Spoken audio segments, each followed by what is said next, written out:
I'm Avery Corman. I'm at the intersection of the Grand Concourse and Fordham Road in the Bronx. This was the main retail area for this part of the world, and also where most of the movie theaters were located. And it was along here, along the Grand Concourse, that on every Memorial Day during World War II, there were large parades with thousands of people lining the sidewalks and looking out the windows. I was about 6 when the war began, and I was about 10 when it ended. So I went from a small child with barely a perception of what was going on to an older child with a somewhat better grasp of reality, because the war was embedded in our day-to-day life. All around us was the home front during World War II. Shortages, rationing, bunting in store windows, posters like loose lips, sink ships. People in uniform were in the neighborhood. We saw air raid wardens wearing their helmets and armbands, and during the air raid tests, they would shine their flashlights up at anybody who hadn't pulled his shades all the way down and screamed out, "Lights out over there." There were cartoon images of Hitler, Tojo, and Mussolini all around us. The nation was at war, our neighborhood was at war, our block was at war, our families were at war. There were constant bond drives, and nearby at the Loews Paradise Theater, they erected something called Liberty Bell Bridge, and if you bought a war bond, you walked up the steps and rang the bell for freedom. One of the ironies of this time was that there was no war to see, so the only war we got to see was the war we saw in movies. And for the children, it was a very potent image. In the movies, bombs fell, blood was spilt, people died. As a result of all of this, and we devoured the movies, we children were swimming in militant fantasies. On all our books, we would draw pictures of planes and guns and tanks, and it was just a wash of war fantasies. We followed the war in our local newspaper, which was the Bronx Home News. And the Bronx Home News specialized in very simplified covers that even a child could follow. Broad maps and pincers showing the lines of battle. Throughout the neighborhood in windows, you would see little flags. They were blue stars on a white field, and those indicated that someone in that apartment was in service. And here and there you would see a gold star in a white field, which indicated a gold star mother, someone who had lost a child in the war. We children were constantly caught up in the war effort. Whether anything we did mattered, I really don't know. It probably helped our morale, but we collected scrap paper for the scrap paper drives. We saved Minutemen stamps, and they were supposed to lead to a bond, a war bond. I don't know if during the entire war I ever got enough stamps together to buy a bond. We rooted for the teams at West Point and Annapolis because they were Army and Navy. We wrote to servicemen away. My cousin was in the Air Force, and it was my duty to write to him. And we understood to some degree what was going on. We certainly understood shortages. Bubble gum was very hard to get, but if you actually got a piece, after you chewed it, you put it in a glass of water and stored it overnight like false teeth. We memorized silhouettes of enemy aircraft, the Stuka, the Zero, the Messerschmitt, the Focke-Wulf. We knew those cold, and if we ever saw one over the neighborhood, we were going to call it into the police and nail it for sure. In 1945, VE Day arrived, victory in Europe, and then VJ Day, victory in Japan when the war ended. The neighborhood was a blizzard of paper. Children, adults were throwing toilet paper off roofs, newspapers out windows. The streets were covered with paper. We ran through it. We kicked it like snow. I just happened to be on the street where a Gold Star mother lived. And I saw her at that moment with all of the paper falling on all sides, open her window, and she held out a small little bag and turned it upside down, and in it were carefully cut strips of paper. She watched as the last of the paper floated to the ground, and then she closed her window on the war. I'm in front of my elementary school, PS 33 in the Bronx, on Jerome Avenue, just south of Fordham Road. It was 1942 when I was enrolled here. School then went up to 6th grade. When I'm here at the site, it seems to remind me that the school had its own underscoring. Do you know the Muffin Man, the Muffin Man, the Muffin Man? Do you know the Muffin Man that lives on Drury Lane, which we sang and skipped to while a teacher played the piano? Who do you think you'll get was the question that we always asked each other at the start of each school year. And we could do that because by and large the teachers were the same teachers year after year after year. The strict ones, the mean ones, the nice ones. They played true to form and they were exactly who we expected them to be.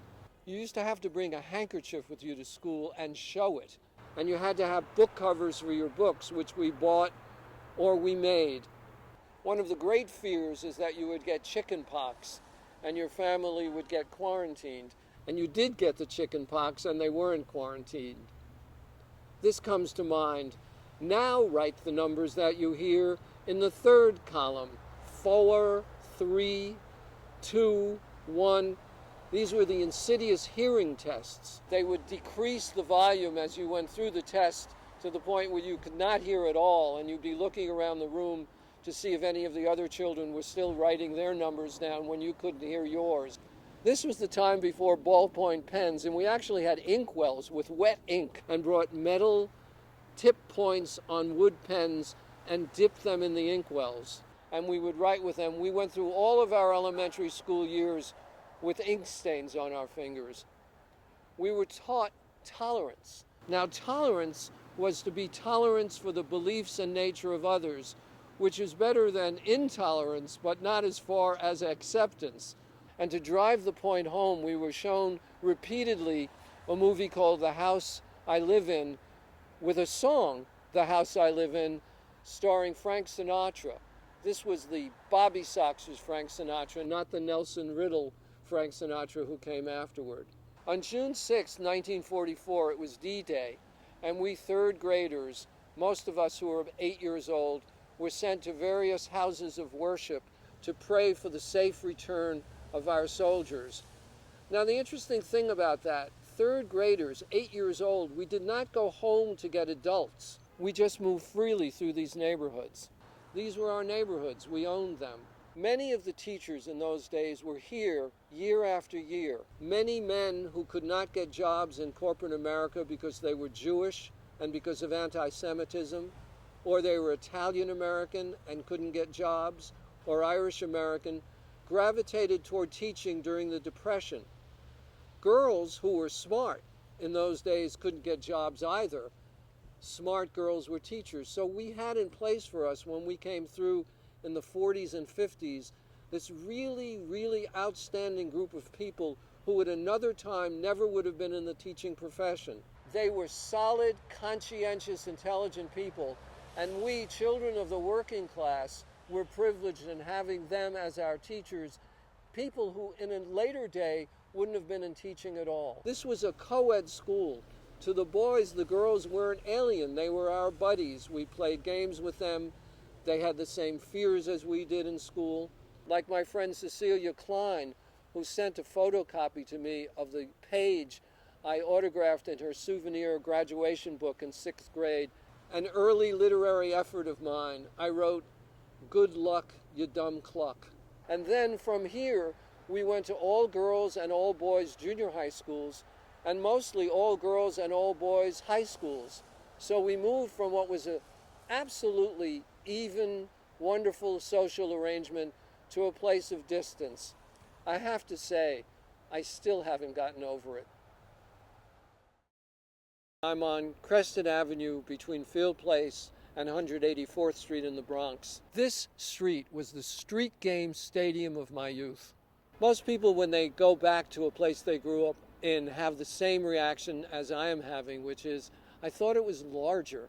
Everything seemed so much smaller when you came back. The premier game was stickball. And it was a beautiful game because it occupied an entire city block. We used a pink Spalding, and in our version of stickball, we self-hit the ball and ran the bases. The police were always coming by to break up games because we could break a window. We saw them coming sometimes in advance and pretended we were playing punchball and hid the stick, which was a pretty lame ruse because the outfielders were a block away and nobody could punch a ball that far. The supers were the enemies of stickball too, and if they were aggressive enough to grab one of our balls, some of them would just take a penknife and puncture it. Suddenly, as if by decree, there would come the marbles season, and we would be out on this street playing marbles, trading immies and puries and cabolas. Gambling really took the form of putting a box at your feet with different holes in them. Kids would try to roll the marbles into the box. Depending upon which hole it went in, they would collect a number of marbles from you, or you would collect their marble. We played hangman with chalk on the sidewalk, a spelling game where if you guessed wrong trying to figure out an opponent's word that he spelled, the hangman would hang you. Behind me is the schoolyard of the Bronx High School of Science, which was then located here, although it's barely a schoolyard. But we used every inch of this place like farmers using terrace landscaping. And we played basketball here day and night. Most of the kids who grew up around here had decent basketball skills. We used this little area here and played punch ball. That wall, we played handball. We played pitching in stickball and hit the ball out into the street, and we played box ball against the wall. We used everything we could. And it was here, in the back end of the Bronx High School of Science, that I encountered the talking dog. One day, I walked up and a group of my friends were gathered around, jumping up and down, and a man was standing there with a German Shepherd. And I came up to the outside of the crowd, and the guy said to this German Shepherd, "What do you want?" And the dog said, unmistakably, "Want a hamburger." And he said, "What? Hamburger." Well, we were cracking up. We were almost peeing in our pants from delight. He did it again and then walked away, and you can see from his expression he was discouraging us from following him. And that would have been the end of the talking dog story, except it's not. A couple of weeks later, I was listening to a radio program, one of those amateur shows, Major Bowes or Ted Mack, one of those programs, and a man was introduced with a talking dog. It's the same guy, the same voice, and he said to the dog on the radio, "What do you want?" And the dog said, "Want a hamburger." And the guy said, "What? Hamburger." And that was his act. He walked off to great applause, the talking dog. He was the first celebrity I ever saw. After World War II ended, gas rationing was lifted, and suddenly this street wasn't the street it had been during the war years. There was a lot of traffic coming down the street that we had never experienced during the war years. We had to move off the street. Occasionally we might try to get a stickball game going, but there was too much traffic. We had to play on the sidewalks or in the science yard, and the golden age of our street games had ended, of children large and small playing with chalk and marbles and jump rope and stickball in the street. We were simply overrun by Buicks and DeSotos, like hippopotamuses in our midst. I'm at the site of the old Yankee Stadium, the Yankee Stadium of my growing up years, on River Avenue south of 161st Street in the Bronx. This was here until it was demolished, and then in 2009 the new Yankee Stadium was built, the one behind me. In our neighborhood, most of us were Yankee fans, although we did have a few Giants fans sprinkled amongst us.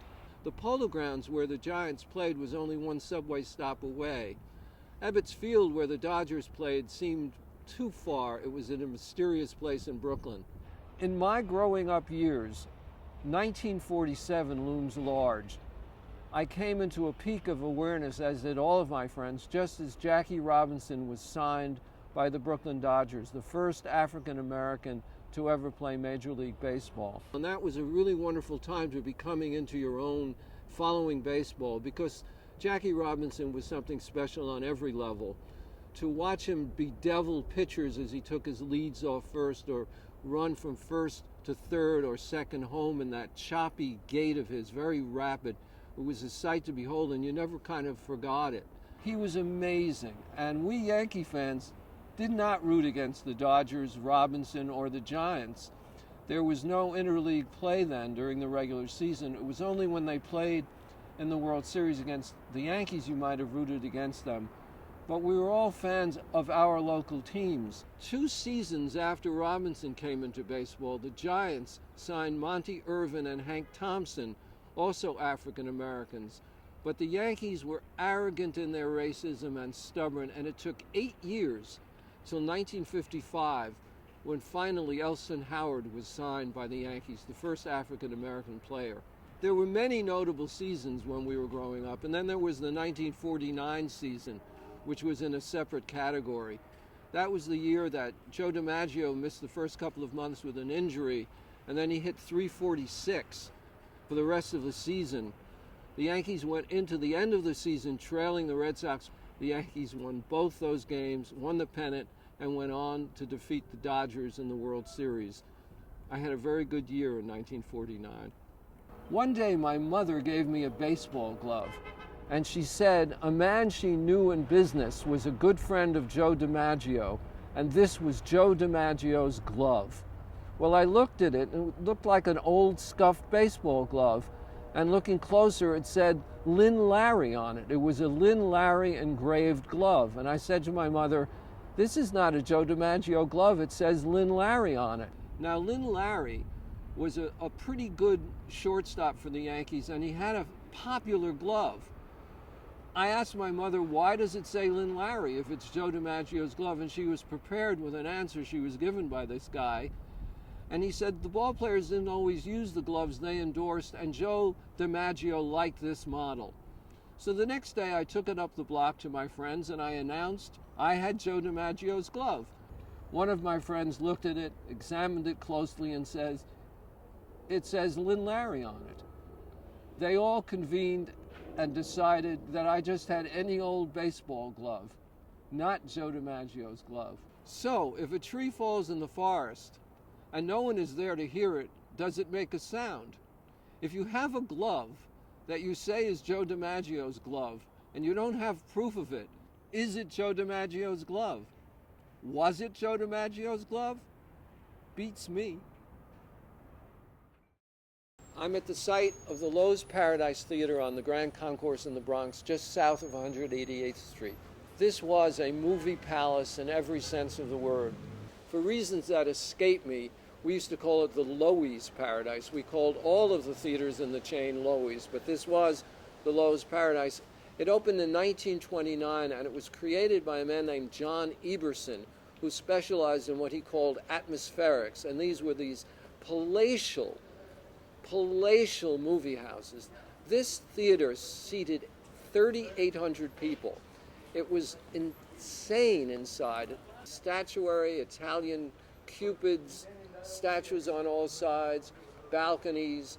It had a sky with moving clouds and stars. It was really a movie palace in every sense of the word. Before television, there were other movie theaters around here in abundance. The Windsor, the Valentine, the Fordham, the Grand, the Concourse, the Ascot, but this was the creme de la creme.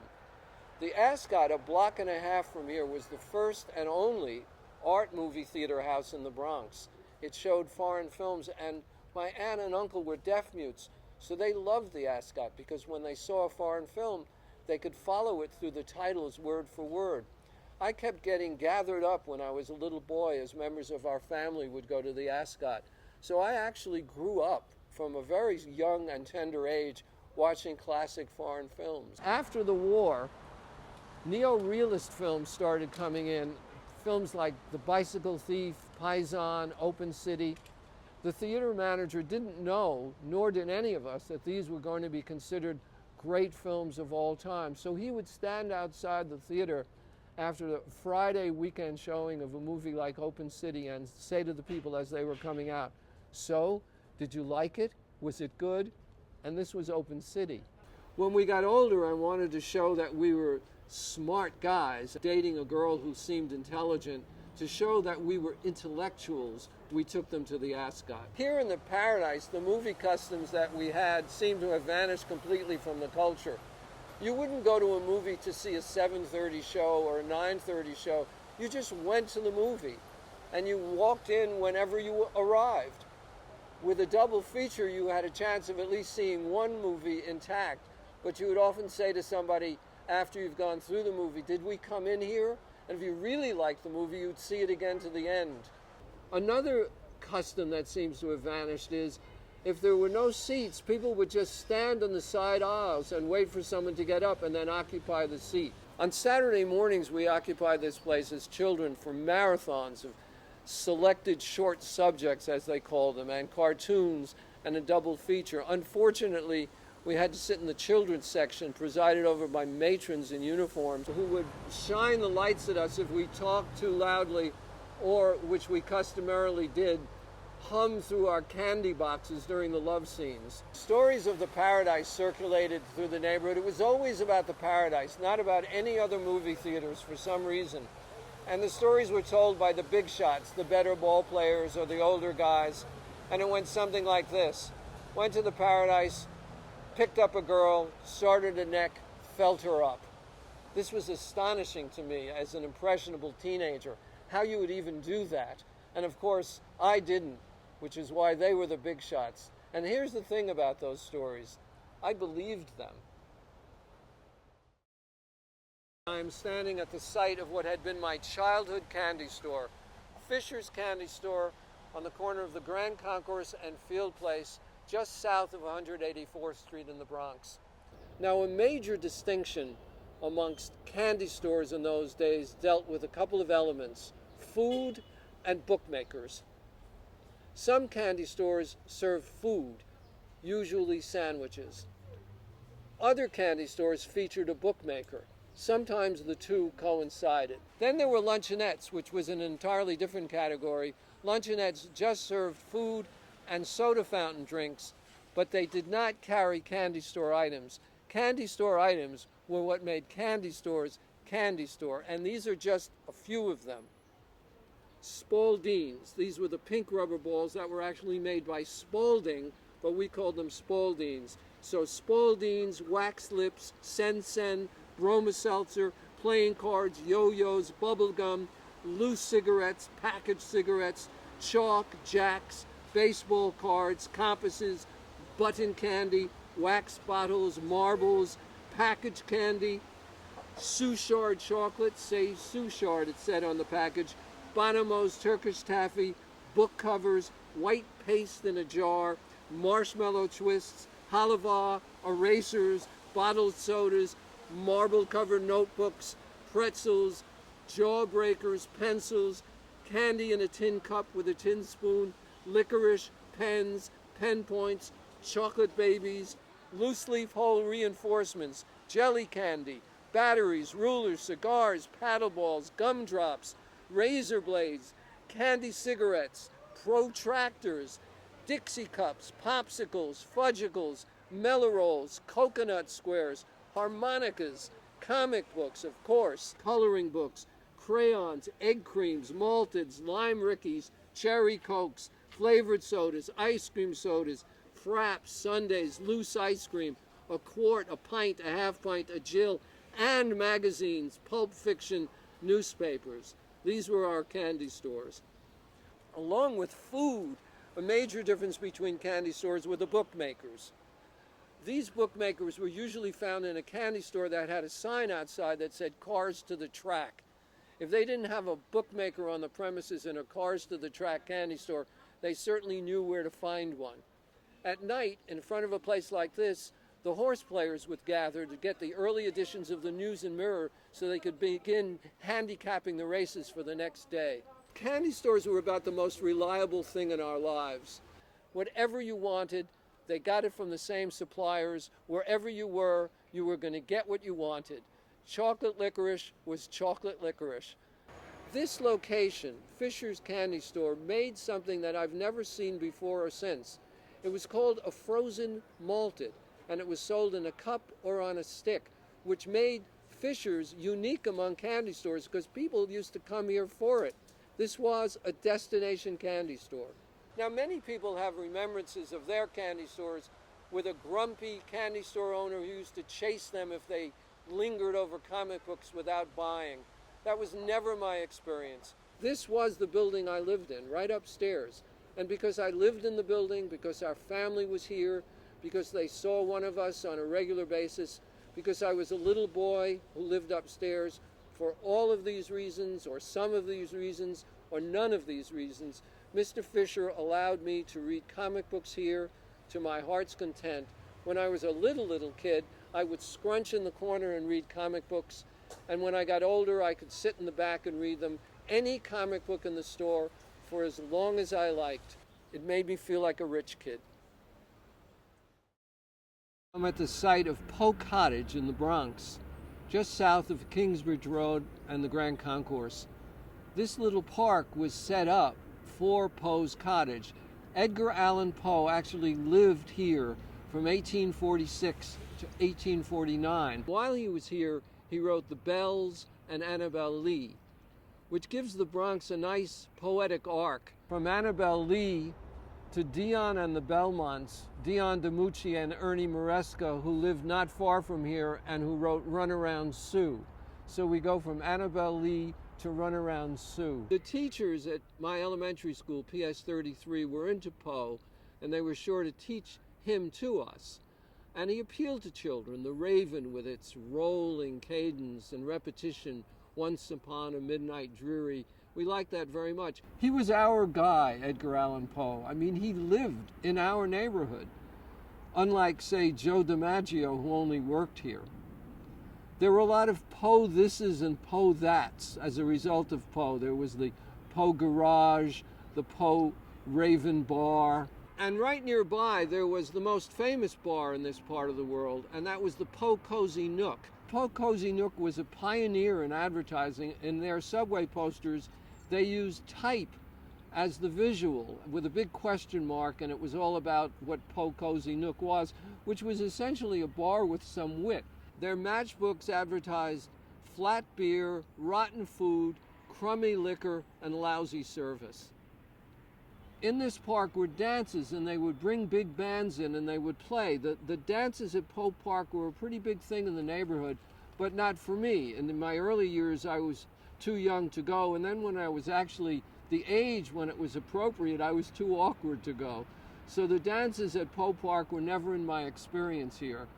I kind of wonder, though, what Edgar Allan Poe, who had a reputation for being dark and brooding, would have thought of people doing the Lindy outside his cottage. Right near Poe Park was my childhood library. It was about a 15-minute walk from my apartment building to the library, and you'd usually just gather up a lot of books and carry them in your arms. In those days, in order to get a library card, you actually had to stand in front of the librarian and take an oath, promise that you would honor the books, return them, and not write in them. Of all of the books I took out, I can't remember any of them really, except maybe one. The book I remember was Lad a Dog by Albert Payson Terhune. I had an experience I'm sure a lot of authors have experienced as well. In the 1970s, I returned to my childhood library. I had written my first novel by then, and they had it in the library. I went to the card catalog. They had wood cabinets for it, and opened up the catalog. And in the very place where I was once a little boy and sat on the floor during story hour, where the librarian lit candles and read stories to us, there was a card for me as an author. That moment, and that kind of moment, is gone now. Everything's computerized. There are no file cabinets. There are no author cards. But it was a lovely moment. I'm in front of 175 Field Place in the Bronx, just off the Grand Concourse between 183rd and 184th Street. This is the building I grew up in most of my childhood in the Bronx. The ultimate in the Bronx was to live in a white brick Art Deco building in the lower concourse. This was not such a place. I was about 6 years old when we moved here. The heads of household were my aunt and uncle, who were deaf mutes.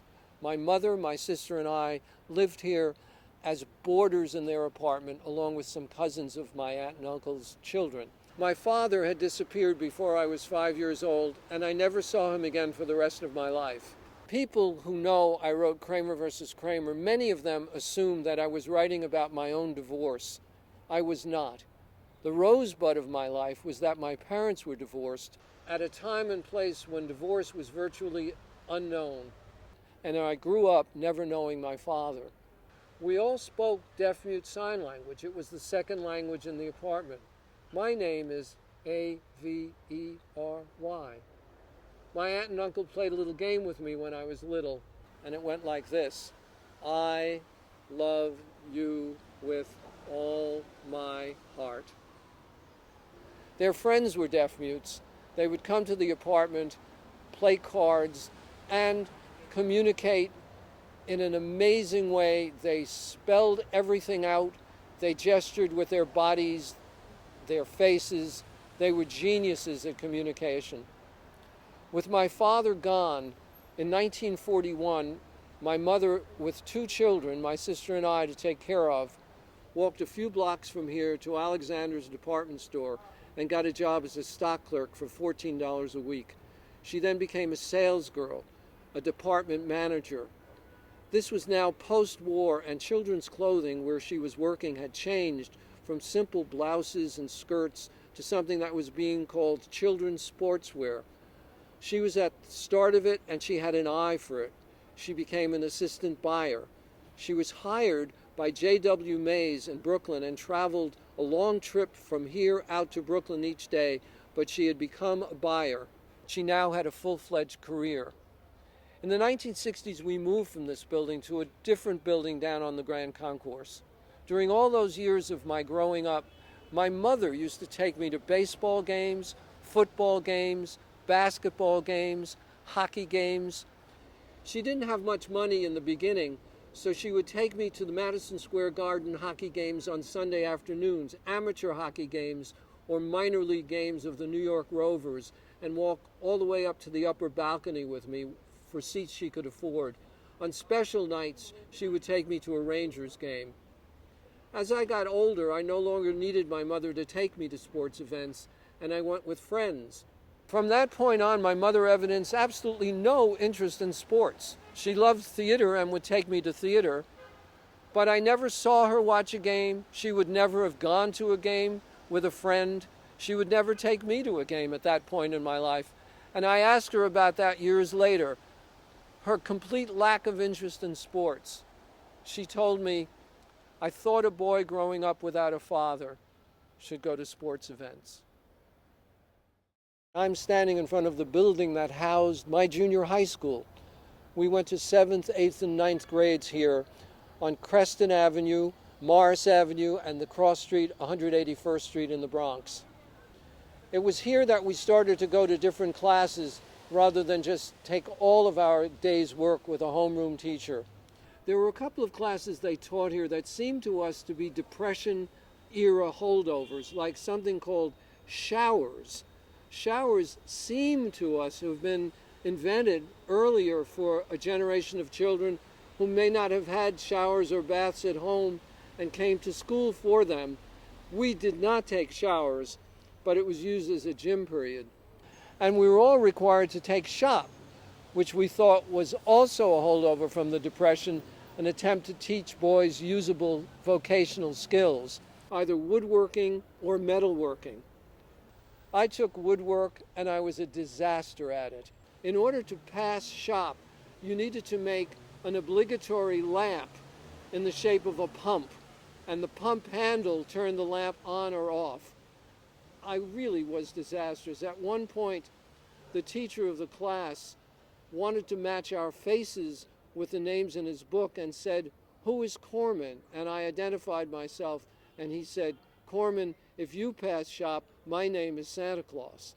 I did get through the class with the help of my friends who made the damn lamp for me. Years later, when I was in the Army, in a class in the assembly and disassembly of the M1 rifle, the sergeant brought the entire class of 200 men to a halt to stand over me and proclaim, "Never in all my years in this man's army have I ever seen anyone attempt to put the trigger housing group of an M1 rifle in upside down." And I thought later, he should have seen my lamp in shop. In 7th grade, I drew an anomaly amongst my teachers in those years, a petty, disagreeable man. We'll call him Mr. S and give him a break on the name. He had a passing note relationship with a teacher who was a very attractive woman in the school, but he would pass notes with us as his messengers to this teacher, and when he would get the notes back, he would smile slyly. This was not the thing to do with adolescent boys, with our rampant imaginations. One day, He announced to the class, Mr. S did, that we were all going on a trip to the Museum of Natural History, and everyone was going except for me. I cannot remember what I did to earn his wrath. Maybe I was disapproving in a look to him in carrying one of his notes. Maybe I was late for school. But his punishment for me was that I was to spend the day with the first graders, which he arranged with a first grade teacher, who announced to the class when I walked in that I was being held there as punishment for being a bad boy, and all the first graders giggled. You shouldn't have done that. You shouldn't have embarrassed a seventh grader that way, Mr. S. You never know who that kid is going to grow up to be. He just may grow up to be a writer and tell about you. It was here at Creston Junior High School that we moved from playing schoolyard basketball, which I had some skills for, to organized basketball in the school's intramural program. And we played for the first time full court basketball with referees and foul shots. And it gave me self-esteem, enough so to work around my family background, being a child of divorce at a time when divorce was virtually unknown, and growing up in a household of deaf-mutes. As I look back, I will always be grateful to my classmates here at Creston Junior High School and my pals from the neighborhood, some of whom were my classmates. They didn't care about my background, and that allowed me to be like other boys.